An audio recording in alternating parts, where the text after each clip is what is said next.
আমেরিকায় দুষ্প্রাপ্য খনিজ রপ্তানিতে নিষেধাজ্ঞা আরোপ করেছে চায়না। পাশাপাশি আমেরিকার সামরিক বাহিনীর সঙ্গে যুক্ত 10টি প্রতিষ্ঠানের উপরও রপ্তানিতে কড়াকড়ি আরোপ করা হয়েছে।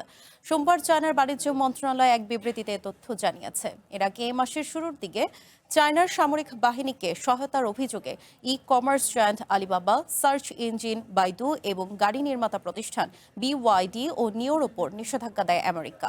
ওয়াশিংটনের সেই পদক্ষেপের পাল্টা জবাবেই এবার এই সিদ্ধান্ত নিল বেইজিং। চায়নার বাণিজ্য মন্ত্রণালয় জানায়, আমেরিকা সরকারের বিদ্বেষপূর্ণ আচরণের জবাব দিতে এবং চায়নার জাতীয় নিরাপত্তা ও স্বার্থ সুরক্ষার জন্য এই পদক্ষেপ নেওয়া হয়েছে। নিষেধাজ্ঞার তালিকায় থাকা প্রতিষ্ঠানগুলোর মধ্যে উল্লেখযোগ্য হল পেন্টাগন সমর্থিত এমপি মেটেরিয়ালস। আমেরিকায় দুষ্প্রাপ্য খনিজের একমাত্র খনি পরিচালনা করে এই প্রতিষ্ঠান। এছাড়া খনি থেকে চুম্বক তৈরির সরবরাহ চীনের সঙ্গে যুক্ত ইউএসএ রেয়ার আর্থ এবং বিশেষ ধরনের মোটর প্রস্তুতকারক প্রতিষ্ঠান এভিএক্স ও এ তালিকায় রয়েছে।